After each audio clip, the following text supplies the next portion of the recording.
قسم اٹھا کر کہتا ہوں کہ حضور علیہ السلام نے ایک نماز کی رفع یدین کے بغیر ادا نہیں فرمائی۔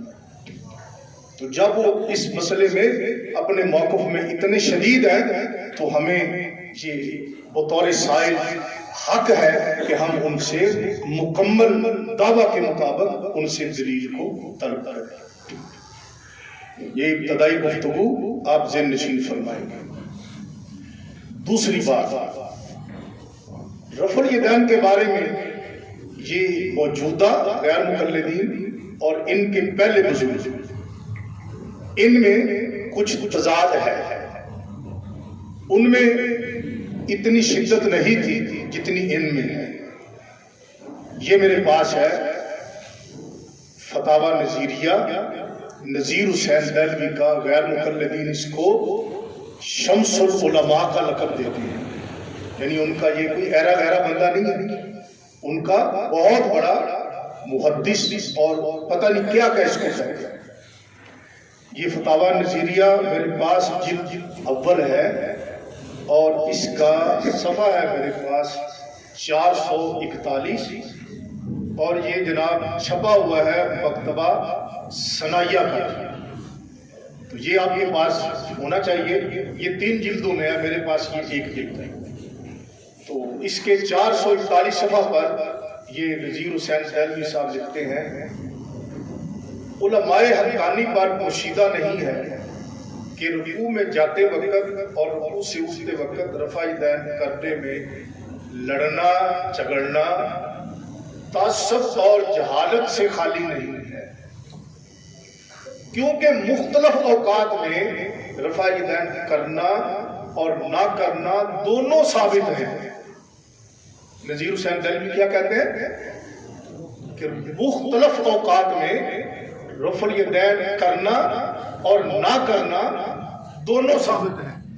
آج کل کے کہتے ہیں نہ کرنا ثابت ہی نہیں ہے، اور ان کا جو شمس العلماء اور سب سے بڑا محدث جس کو مانتے ہیں وہ کہتا ہے رفع الیدین نہ کرنا بھی ثابت ہے، اور رفع الیدین کے بارے میں جھگڑا کرنا کہتا ہے وہ آدمی یا جاہل ہے یا متعصب ہے، اور کہتا ہے اور دونوں طرح کے دلائل موجود ہیں۔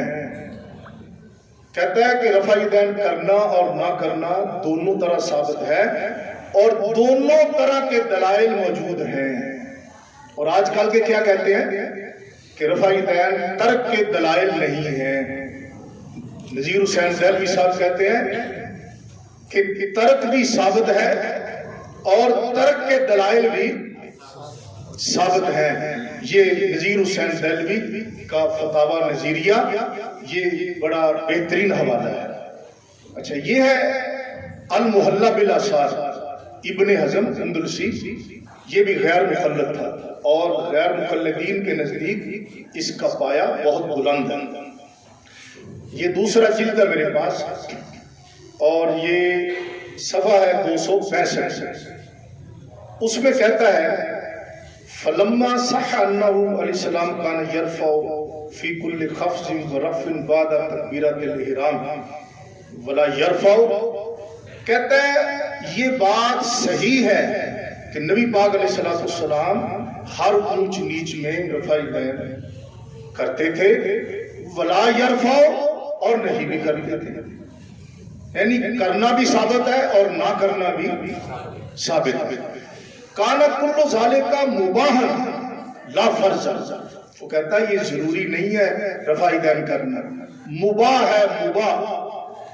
اور آج کل کے جو غیر مقلد ہے وہ کیا کہتے ہیں سنت دائمہ قائمہ، حتیٰ کہ نہ کرنے والے کی نماز کو بھی ناقص خیال کرتے ہیں۔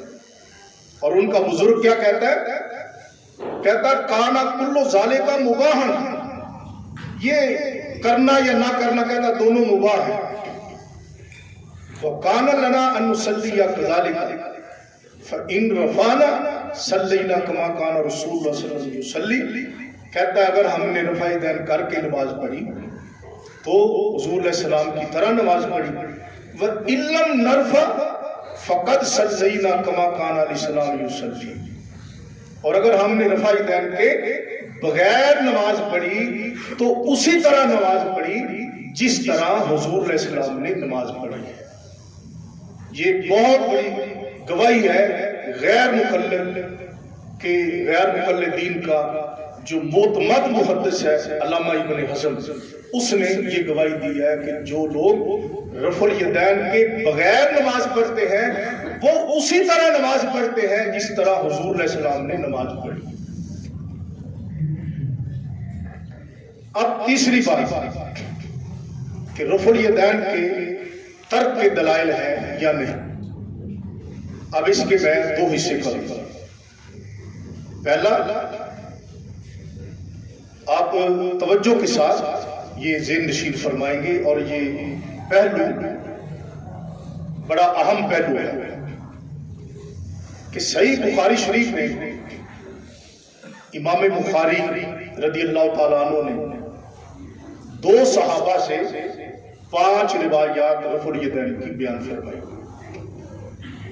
حضرت سیدنا عبداللہ بن عمر رضی اللہ تعالیٰ عنہ سے اور حضرت سیدنا مالک بن حویرث رضی اللہ تعالیٰ عنہ سے۔ اب جو عبداللہ بن عمر رضی اللہ عنہ کی حدیث ہے نا، اس کے آخر میں امام بخاری رحمۃ اللہ علیہ نقل کرتے ہیں کس سے، جو اس حدیث کے راوی ہیں عبداللہ بن عمر رضی اللہ تعالیٰ عنہ سے، کہ نبی پاک صلی اللہ تعالیٰ علیہ وسلم سجدوں میں رفع الیدین نہیں کرتے تھے۔ یہ صحیح بخاری کے الفاظ ہیں۔ صحیح مسلم میں بھی ہے کہ حضور علیہ السلام سجدوں میں رفع الیدین نہیں کرتے تھے۔ وہ کہتا ہے اس لیے ہم سجدوں میں رفع الیدین نہیں کرتے کہ حضور علیہ السلام سجدوں میں نہیں کرتے تھے۔ پہلی بات نے کہا بھی آپ نے یہ دکھانا ہے کہ سجدے کو جاتے وقت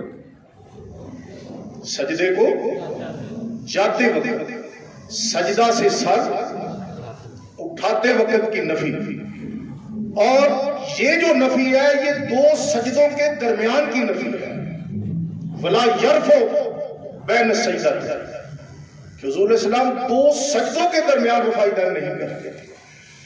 2 سجدوں کے درمیان اور ہے، سجدے کو جاتے وقت اور ہے، سجدے سے سر اٹھاتے وقت اور ہے۔ انہوں نے کہا یہ تمہاری دلیل مکمل نہیں ہے۔ اس کے برعکس ہم دلائل ترک کی بنیاد پر رکوع والا رفع الیدین نہیں کرتے۔ ہمیں وہ کہتے ہیں یہ صحیح حدیثوں سے ثابت ہے اور تم منکر حدیث ہو، صحیح حدیثوں کو نہیں مانتے، تم رفع الیدین کیوں نہیں کرتے؟ اب بطور الزامی جواب ہم انہیں یہ کہتے ہیں کہ سجدوں میں رفع الیدین کرنا احادیث صحیحہ سے ثابت ہے۔ سجدوں میں رفع الیدین کرنا احادیث صحیحہ مرفوعہ سے ثابت ہے، اور تم یہ نہیں کرتے، لہذا تم بھی منکر حدیث ہو۔ اگر سجدے کی رفع الیدین صحیح نہ ہو تو ہم اس کی ذمہ دار ہیں۔ اسے صحیح ثابت کرنا ہماری ذمہ داری ہے اور عمل کرنا تمہاری ذمہ داری ہے۔ اب انہیں آپ کتنی حدیثیں دکھا لیں سجدوں میں رفع الیدین، اب وہ بیچارے ایک حیرانگی کا شکار ہیں۔ اگر وہ رفع الیدین سجدوں میں کرتے ہیں تو بخاری کی حدیث کے منکر ہوتے ہیں کہ بخاری کی حدیث میں بین السجدتین کی نفی ہے، اور اگر وہ بیچارے نہیں کرتے سجدوں میں رفع الیدین تو جو حدیثیں صحیحہ ہیں رفع الیدین سجدوں کے وقت کرنے کی وہ ان کے منکر ٹھہرتے ہیں۔ اب وہ کرے تو تب بھی منکر ہے، نہ کرے تو تب بھی منکر ہے۔ یہ ہے غیر مقلد ہونے کا نتیجہ۔ اب سجدوں میں جو رفع الیدین ہے، یہ میرے پاس یہ بڑا ایک اہم نقطہ ہے کہ جیسے ہمیں وہ ثابت کرنے کی کوشش کرتے ہیں نا کہ تم رفع الیدین رکوع والا نہیں کرتے، ہم دلائل صحیحہ کے ساتھ ثابت کرتے ہیں کہ تم سجدوں کی رفع الیدین کے منکر ہو۔ اگر وہ کہیں کہ اگر یہ دلائل صحیح ہیں تو سجدوں میں تم کیوں نہیں کرتے، تو ہمارا تو سیدھا سا جواب ہے کہ اہل سنت احناف کے نزدیک ابتدا کی رفع الیدین کے بغیر، باقی سب متروک ہے. تو جیسے رکوع کی متروک ہے، اسی طرح سجدوں کی بھی ہمارے نزدیک متروک ہے. ہم تو اس لیے نہیں کرتے، لیکن تمہارے نزدیک کیونکہ رفع الیدین متروک نہیں ہے، اس لیے تم پر یہ بات لازم آتی ہے کہ تم رکوع کے ساتھ سجدوں کی رفع الیدین بھی کرو، کیونکہ وہ بھی حدیث صحیحہ سے ثابت ہے. یہ ہے میرے پاس ناصر الدین البانی غیر مقلد. آج کل سارے غیر مقلد یعنی زیادہ تر وہ اسی پر اعتماد کرتے ہیں، ناصر الدین البانی پر. یہ جو انجینئر وغیرہ ہیں یہ بھی البانی پر اعتماد کرتے ہیں، یہ البانی نے فلاں حدیث کو صحیح کہا، البانی نے فلاں حدیث کو ضعیف کہا. تو یہ ناصر الدین البانی کی کتاب ہے ارواء الغلیل. اس کا جلد 2 ہے میرے پاس، القطب الاسلامیہ مکتبے کی بیروت لبنان کی، یہ چھپی ہوئی. اچھا، اس کے جناب صفحہ نمبر 68 پر ناصر الدین البانی نے یہ بیان فرمایا. صفحہ نمبر 67 سے بلکہ 66 سے شروع کرتا ہے. حضرت مالک بن حویرث رضی اللہ عنہ کی رفع الیدین کی حدیث اس نے بیان کی. حدیث کا نمبر ہے 351. یہ بیان کرنے کے بعد کہتا ہے کہ حضرت مالک بن حویرث کی حدیث صحیح ہے. اخرج البخاری و مسلم ابو عوانہ والبیہقی ولہ طریق آخر بلفظ. پھر آگے کہتا ہے زاد النسائی وَإِذَا رَفَعَ رَأْسَهُ مِنَ السُّجُودِ فَعَلَ مِثْلَ ذَلِكَ. کہتا ہے امام نسائی نے بخاری مسلم سے یہ الفاظ اپنی مرفوع حدیث میں زیادہ بیان کیے ہیں کہ مالک بن حویرث رضی اللہ عنہ فرماتے ہیں کہ نبی پاک علیہ السلام جب سجدوں سے سر انور اٹھاتے تھے فَعَلَ مِثْلَ ذَلِكَ، تو اسی کی طرح رفع الیدین حضور فرما رہے ہیں. اب ناصر الدین البانی کہتا ہے سندہ صحیح، اس کی سند صحیح ہے. یہ ناصر الدین البانی غیر مقلدین کا محقق ہے، وہ کہتا ہے اس کی سند صحیح ہے. پھر کہتا ہے وفی اخرى لہ بلفظ کذالک رواہ احمد. پھر یہ سجدوں کی رفع الیدین مسند احمد کے حوالے سے بیان کرتا ہے حضرت مالک بن حویرث کی حدیث کہ جس میں سجدوں کی رفع الیدین بھی ہے. وَإِذَا سَجَدَ وَإِذَا رَفَعَ رَأْسَهُ مِنَ السُّجُودِ حَتَّى يُحَاذِيَ بِهِمَا فَهُوَ أُذُنَيْهِ. کہ حضور علیہ السلام سجدوں میں بھی رفع الیدین فرمایا کرتے تھے. البانی اس دوسری سند کو بھی کہتا ہے وَسَنَدُهُ صَحِيحٌ، اس کی سند بھی صحیح ہے. پھر آگے ایک مسند ابو عوانہ کے حوالے سے وہ حدیث بیان کرتا ہے کان یرفع یدیہ حیال فروع اذنیہ فی الرکوع والسجود. حضور علیہ السلام رکوع اور سجدوں میں رفع الیدین فرمایا کرتے تھے. کہتا کذالک رواہ ابو عوانہ فی صحیح، اسی طرح ابو عوانہ نے اپنی صحیح میں اس کو روایت فرمایا. اور ابو عوانہ کی مسند ابو عوانہ کی بالاتفاق ساری حدیثیں اس طرح صحیح ہیں جس طرح بخاری اور مسلم کی حدیثیں. اور پھر کہتا ہے ابن حجر اسقلانی کے حوالے سے کہ انہوں نے فتح الباری میں کہا یہ مالک بن حویرث کی حدیث کے بارے میں کہ وَهُوَ أَصَحُّ مَا وَقَفْتُ عَلَيْهِ مِنَ الْأَحَادِيثِ فِي الرَّفْعِ فِي السُّجُودِ وَلَوْ شَاهِدٌ مِنْ حَدِيثِ أَنَسٍ بِلَفْظٍ. ابن حجر اسقلانی کہتے ہیں کہ یہ حدیث سب سے زیادہ صحیح ہے مالک بن حویرث کی حدیث جس پر میں مطلع ہوا ہوں کہ جن میں سجدوں کے وقت بھی رفع الیدین کرنے کا ذکر ہے مرفوعاً، یعنی حضور علیہ السلام کے فعل مبارک سے. اور البانی کہتا ہے وَلَوْ شَاهِدٌ مِنْ حَدِيثِ أَنَسٍ کہ حضرت مالک بن حویرث یہ بیان کرنے میں اکیلے نہیں ہیں بلکہ اس کا ایک شاہد موجود ہے.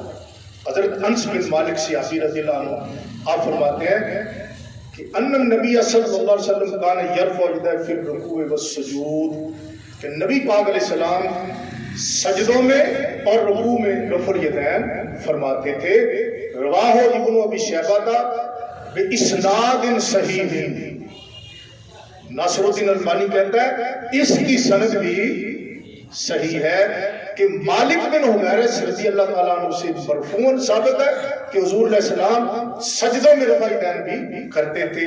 حضرت انس بن مالک صحابی وہ بھی فرماتے ہیں کہ نبی پاک صلی اللہ تعالیٰ علیہ وسلم سجدوں میں بھی رفع الیدین فرماتے تھے، اور البانی ان تمام کی اسناد کو صحیح کہتا ہے۔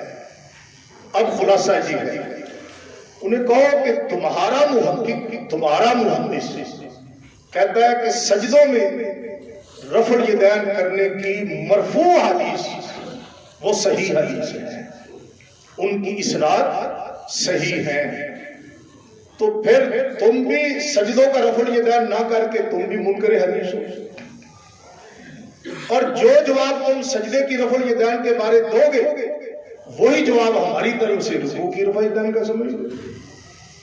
اگر تم سجدے کی صحیح مرفوع حدیث پر عمل نہ کر کے تم منکر حدیث نہیں اپنے آپ کو سمجھتے، تو پھر تمہیں یقین ہونا چاہیے ہم اہل سنت احناف بھی الحمدللہ رکوع کی رفع الیدین نہ کر کے کسی حدیث کے منکر نہیں ہیں، بلکہ البانی کی کتاب ہے صفت الصلاۃ، عربی میں ہے، ایک غیر مکلف پاکستان کا اس نے اس کا ترجمہ بھی کیا، صفت الصلاۃ۔ البانی نے اس میں سجدے کی رفع الیدین 10 صحابہ سے بیان کیا اور ان کی سندوں کو اس نے صحیح کہا ہے کہ سجدے میں رفع الیدین کرنا حضور علیہ السلام کا، وہ کہتا ہے یہ 10 صحابہ اکرام سے ثابت ہے اور مرفوعاً ثابت ہے کہ 10 صحابہ روایت کرتے ہیں کہ نبی پاک علیہ السلام سجدوں میں بھی رفع الیدین کرتے تھے۔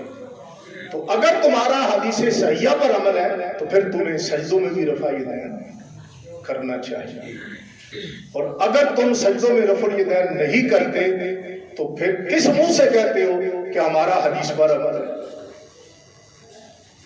تو بات اچھی طرح سمجھ گئے ہوں گے۔ اب اس کا جو دوسرا پہلو ہے اب اس پر میں عرض کرتا ہوں۔ امام ابو داؤد، نسائی، ترمذی، یہ امام بخاری مسلم کے تلامذہ میں سے۔ امام بخاری رحمۃ اللہ نے صحیح بخاری میں 2 صحابہ سے رفع الیدین کرنے کی حدیث بیان کی، ایک حضرت عبداللہ بن عمر رضی اللہ عنہ سے اور ایک حضرت مالک بن حویرث رضی اللہ تعالیٰ عنہ سے، 2 صحابہ سے 5 سندوں کی۔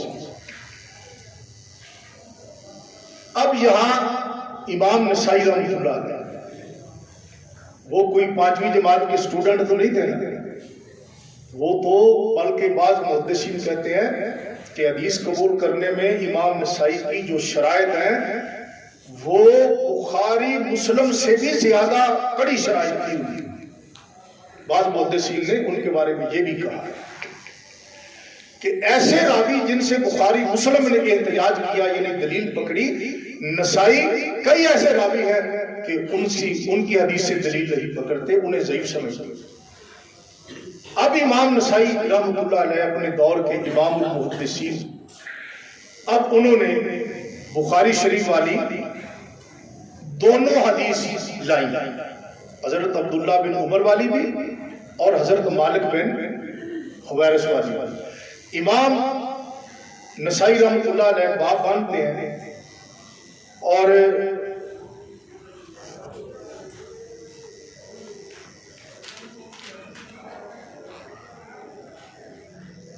باب باندھتے ہیں رفع الیدین کا، اور حدیث بیان کرتے ہیں حضرت مالک بن حویرث رضی اللہ تعالیٰ عنہ، وہی جو بخاری شریف والی حدیث ہے۔ پھر انہوں نے باب باندھا، میرے پاس یہ سنن نسائی کی حدیث کا نمبر ہے 1057 یعنی 1057۔ امام نسائی باب باندھتے ہیں باب رفع الیدین حظ و فروع الاذنین، کہ کانوں تک رفع الیدین کرنا، ان در رفع من الرکوع، رکوع کے وقت رفع الیدین کرنا۔ اور حدیث لائے مالک بن حویرث کی، وہی جو امام بخاری نے بیان فرمایا۔ متصل 7 باب مانتے ہیں۔ باب رفع الیدین حذف المنکبین عند الرفع من الرکوع، کندھوں تک رفع الیدین کرنا رکوع کے وقت۔ اور پھر حدیث لائے حضرت عبداللہ بن عمر رضی اللہ تعالیٰ عنہ کی، جو صحیح بخاری میں ہے، حضور علیہ السلام عند الرکوع بعد الرکوع رفع الیدین فرماتے تھے۔ اب امام نسائی رحمۃ اللہ علیہ بخاری والی دونوں صحابہ کی حدیث لا کر بغیر کسی فصل سے متصل باب باندھتے ہیں۔ ترک و ذالک، ترک و ذالک، اس کا چھوڑ دینا۔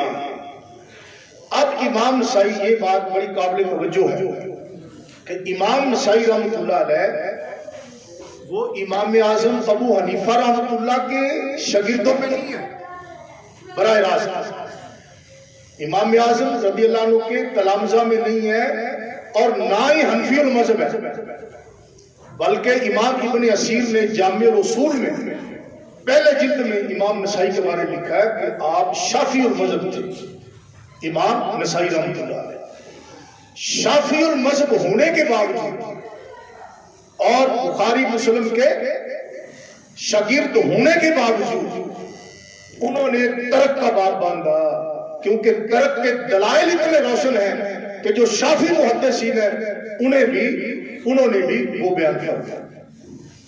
اب وہ باب باندھتے ترک و ذالک، اس کا چھوڑ دینا۔ اب نسائی کوئی فقہ کی کتاب نہیں ہے، حدیث کی کتاب ہے۔ امام نسائی حنفی شافعی المذہب ہے، یہ پوائنٹ آپ یاد رکھیں۔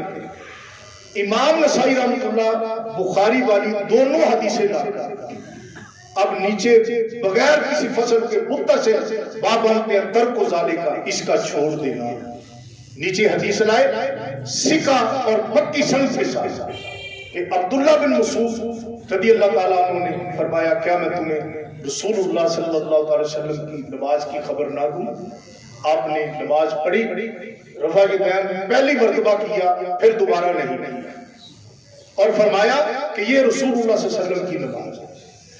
اب امام نسائی کوئی مسئلہ سمجھانا چاہتے ہیں کہ پہلے رفع الیدین کرنے کی حدیث لائے، پھر ترک کی حدیث لائے۔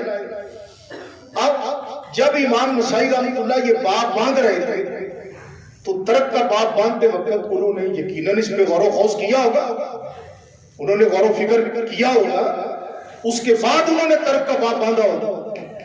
اب امام نسائی رحمۃ اللہ علیہ یہ مسئلہ سمجھانا چاہتے ہیں کہ رفع الیدین ہوا ہے جیسا کہ حضرت عبداللہ بن عمر رضی اللہ عنہ نے بیان فرمایا، جیسا کہ حضرت مالک بن حویرث نے رضی اللہ تعالیٰ عنہ بیان فرمایا۔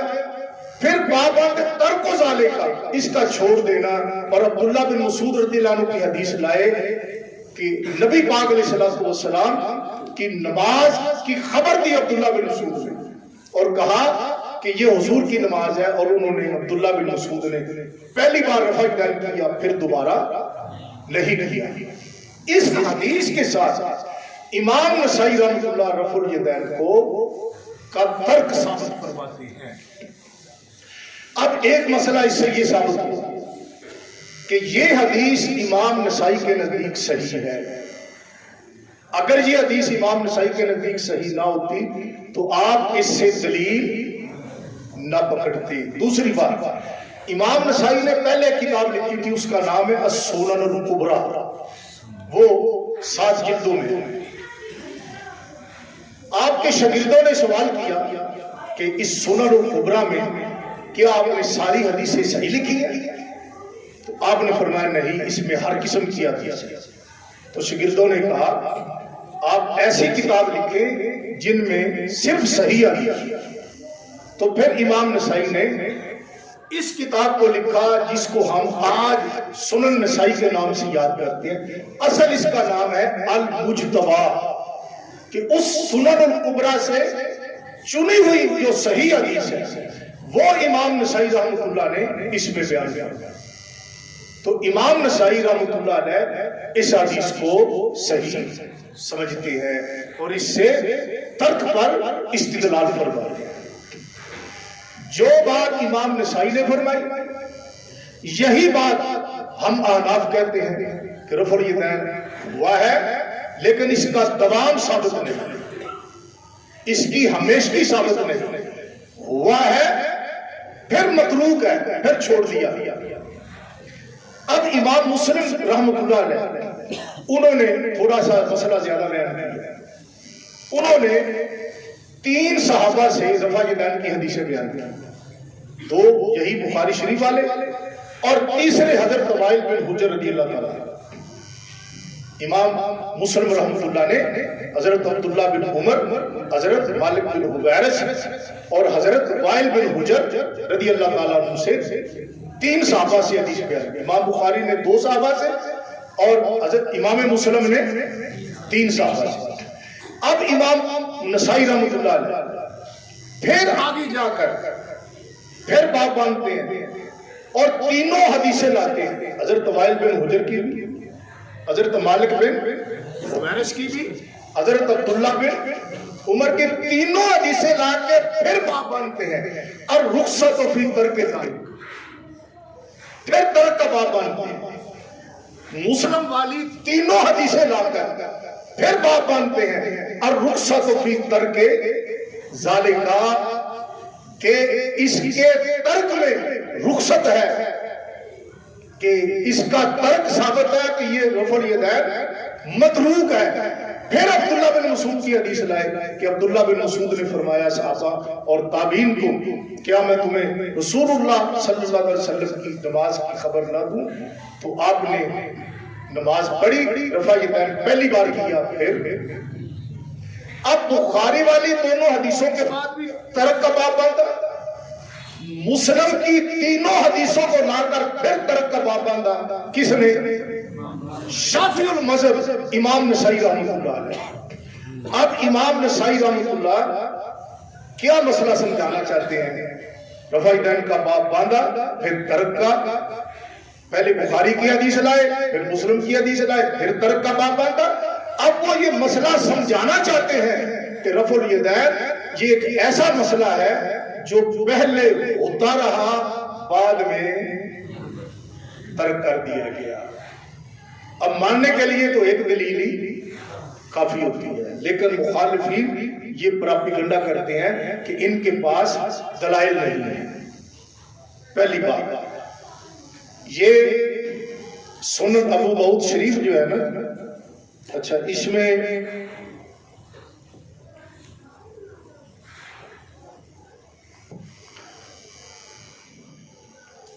نسائی رحمۃ اللہ نے ترک کا باب باندھا، پہلے رفع الیدین کرنے کی حدیثیں بیان کرتا اور ترک کا باب باندھا، رفع الیدین نہ کرنے کا باب باندھا۔ امام ابو داؤد بھی بخاری مسلم کے شاگردوں میں، اب انہوں نے بھی یہی طریقہ اختیار کیا، پہلے رفع الیدین کرنے کی حدیثیں بیان کی اور پھر انہوں نے باب باندھا، باب من لم یذکر الرفع عند الرکوع، کہ باب جس نے رکوع کے وقت رفع الیدین کا ذکر نہیں کیا۔ اب یہاں پر پہلی حدیث وہ یہ لائے، حضرت عبداللہ بن مسعود رضی اللہ تعالیٰ عنہ والی، وہی نسائی شریف والی، یہ جامع ترمذی میں بھی ہے، مسند احمد میں بھی ہے، ابن ابی شیبہ میں بھی ہے، کثیر کتب حدیث میں صحیح سندوں کے ساتھ یہ حدیث موجود ہے۔ اب یہاں پر غیر مقلدین ایک غلط فہمی لوگوں میں پھیلاتے ہیں کہ جی امام ابو داؤد نے یہ حدیث روایت کرنے کے بعد فرمایا ھذا حدیث مختصر، کہ یہ حدیث ایک مختصر حدیث ہے اور ان لفظوں پر یہ صحیح نہیں ہے۔ یہ بات توجہ سے سماعت فرمائیں۔ پہلی بات، امام ابو داؤد رحمۃ اللہ علیہ نے جب سنن نسائی شریف لکھی نا تو شاگردوں کو سنا، مختلف شاگرد ان کے سنتے رہے اور امام ابو داؤد رحمۃ اللہ علیہ اس میں تہذیب فرماتے رہے، چھانٹ کاٹ کرتے رہے، کمی بیشی کرتے رہے۔ اب یہ جو الفاظ ہے نا، ھذا حدیث مختصر من حدیث رسول اللہ صلی اللہ علیہ وسلم، یہ جو ابو داؤد رحمۃ اللہ کے پہلے شاگرد ہے نا ابن العربی، یہ ان کی روایت میں ہے۔ اب سب سے آخری جو شاگرد ہے نا ابو الحسن زولوی رحمۃ اللہ، کہ جس کے بعد امام ابو داؤد نے شان بان کا سلسلہ بند کر آج جو ابو داؤد ہمارے پاس موجود ہے، یہ امام ابو الحسن زولوی کا نسخہ ہے۔ امام ابو الحسن زولوی رحمۃ اللہ سے نے جو امام ابو داؤد سے سب سے آخر میں جو سنن ابو داؤد سماعت فرمائی، اس میں یہ حدیث یہ الفاظ نہیں ہے، اس میں یہ الفاظ۔ اس سے پتہ چلا کہ امام ابو داؤد نے اگر پہلے لکھے بھی تھے تو بعد میں ان الفاظ کو حذف کر دیا۔ اور اس کی بہت بڑی دلیل امام ابن اسیر رحمۃ اللہ علیہ، انہوں نے جامع رسول میں سیاہ ستہ کو جمع کیا، وہ الفاظ کی کمی بیشی بیان کرتے ہیں۔ جب انہوں نے یہ حدیث بیان فرمائی نا حضرت عبداللہ بن مسعود والا، تو امام ابن اسیر نے جامع رسول میں یہ الفاظ بیان نہیں فرمائے کہ ابو داؤد نے یہ کہا ہے کہ ھذا حدیث مختصر من حدیث رسول اللہ۔ اگر یہ انہوں نے سیاستہ میں جو ابو داؤد کے نسخے کا انتخاب کیا ہے، وہ ابو الحسن زولوی کے نسخے کا انہوں نے انتخاب کیا، یعنی اس میں ابو داؤد کی جو حدیثیں انہوں نے بیان کی ہیں وہ امام ابو الحسن زولوی رحمۃ اللہ کے نسخے سے انہوں نے لی۔ تو اس سے پتہ چلا کہ امام ابو داؤد نے اگر پہلے ان الفاظ کو بیان کیا بھی تھا تو بعد میں ان لفظوں کو انہوں نے حذف کر دیا، اور اعتبار ہوتا ہے آخری عمل کا۔ اور پھر جو کہا جاتا ہے کہ یہ حدیث مختصر ہے، یہ حدیث کی 12-13 کتابوں میں موجود ہے اور انہی لفظوں کے ساتھ مذکور ہے۔ ہمیں آج تک کوئی بھی غیر مقلد اس طویل حدیث کی نشاندہی نہیں کر سکا کہ جس کا یہ حدیث جس کا اختصار ہے۔ جب امام بخاری کے شیخ ابن ابی شیبہ اپنے مصنف میں اس حدیث کو اتنا ہی بیان کرتے ہیں، امام بخاری مسلم کے شیخ احمد بن حنبل اپنے مسند میں اس حدیث کو اتنا ہی بیان کرتے ہیں، امام ابو یعلا موصلی اس حدیث کو اتنا ہی بیان کرتے ہیں، امام ترمذی اس حدیث کو اتنا ہی بیان کرتے ہیں، امام نسائی اس حدیث کو اتنا ہی بیان کرتے ہیں، تو 12-13 محدثین اس حدیث کو اپنی سند کے ساتھ بیان کرتے ہیں، لیکن سارے کے سارے اتنی حدیث یہ بیان کرتے ہیں۔ تو اگر یہ حدیث طویل ہوتی تو کوئی محدث تو بیان کرتا اس طویل حدیث کو۔ تو پتہ چلا کہ یہ جو الفاظ ہیں امام ابو داؤد رحمۃ اللہ کی طرف منسوب، یہ درست نہیں ہے۔ اب دوسری بات، امام ابو داؤد رحمۃ اللہ نے حضرت عبداللہ بن مسعود رضی اللہ تعالیٰ عنہ کی حدیث بیان کرنے کے بعد پھر انہوں نے حضرت براء بن عازب رضی اللہ تعالیٰ عنہ کی حدیث بیان فرمائی۔ اور یہ جو عبداللہ بن مسعود کی حدیث ہے نا، نسائی کے نزدیک صحیح ہے، یہ میرے پاس ہے محلہ ابن حزم، اس میں ابن حزم نے اس حدیث کو 4 بار صحیح کہا کہ یہ حدیث صحیح ہے۔ اور ناصر الدین البانی نے اپنے خیال کے مطابق ابو داؤد، نسائی اور سنن نسائی کی صحیح حدیثوں کو الگ کیا، اس کا نام رکھتا ہے صحیح ابو داؤد، صحیح ترمذی، صحیح نسائی، اور ضعیف حدیثوں کو اپنے خیال کے مطابق اس نے الگ کیا۔ اب عبداللہ بن مسعود کی حدیث کو البانی نے صحیح ابو داؤد میں بیان کیا، صحیح نسائی میں بیان کیا، صحیح ترمذی میں بیان کیا، اور ناصر الدین البانی نے مشکات پر بھی تحقیق کی۔ اور جب مشکات میں یہ حدیث ناصر الدین البانی بیان کرتا ہے تو وہاں پر بھی کہتا ہے کہ حق اور انصاف یہی ہے کہ یہ حدیث صحیح ہے۔ تو یہ حدیث بالکل بے غبار ہے اور صحیح حدیث ہے۔ یہاں پر میں آپ کی خدمت میں ایک عرض کروں کہ شرح نخبۃ الفکر آپ نے یقیناً پڑھ لی ہوگی، تو اس سے آگے آپ جب مطالعہ فرمائیں گے یا بڑا ہوگا مقدمہ ابن صلاح، تقریب النووی، یعنی وہ کتابیں کہ جن میں صحیح حدیث کی، حسن حدیث کی، ضعیف حدیث کی، موضوع حدیث کی تعریفات لکھی ہوئی ہیں کہ صحیح حدیث کس کو کہتے ہیں۔ اگر کوئی غیر مقلد کہے یہ حدیث ضعیف ہے، اسے کہیں کہ یہاں صحیح حدیث کی تعریف لکھو کہ صحیح حدیث کس کو کہتے ہیں۔ اب جو وہ لکھے گا بھی صحیح حدیث کی یہ تعریف ہے، تمام راوی عادل ہوں، ضابط ہوں، ہر قسم سے شذوذ سے وہ پاک ہو، کوئی علل قادہ اس میں نہ ہو، کوئی خفی علت اس میں نہ ہو، اب وہ صحیح حدیث کی تعریف لکھے گا تو اسے کہو اس تعریف کے مطابق بتاؤ اس کی سند میں کون سا ایسا راوی ہے جو صحیح کی تعریف پر پورا نہیں ہے۔ اسے کہو بھی باقی باتیں چھوڑے، فلاں نے یہ کہا، فلاں نے یہ کہا، نہ کہنے آپ یہ کہیں کہ فلاں نے یہ کہا، میں کہوں گا فلاں نے یہ کہا، بات تو جھگڑے والی نہیں۔ اگر تحقیق کی بات یہ کہ بتاؤ صحیح حدیث کی تعریف کیا ہے، صحیح حدیث کی اس سے تعریف کرا لے اور پھر کہیں کہ یہ سند آپ کے سامنے ہے، اس کی سند کی راویوں پر انگلی رکھیں کہ فلاں راوی اس میں، بات توجہ نہ بات فرما لی آپ نے کہ بتاؤ اس میں کون سا راوی ضعیف ہے، کس کو محدثین نے ضعیف کہا ہے۔ میں جب جلسوں میں بار اس حدیث کو بیان کرتا ہوں تو میں کہتا ہوں کہ اس سند سے جتنے راوی ضعیف ثابت کرو گے اتنے 1000 روپے غلام مصطفیٰ نوری آپ کی خدمت میں پیش کرے گا۔ اور یقین جانے آج تک کوئی غیر مقلد ایسا پیدا ہی نہیں ہوا جو اس سند سے ضعیف راوی ثابت کر دے کہ اس میں فلاں راوی ضعیف ہے اور محدثین نے اس کی حدیث کو مسترد کیا اور اس کی حدیث صحیح حدیث پر پوری نہیں اترتی۔ یہ ایک بات آپ ذہن نشین فرمائیں گے۔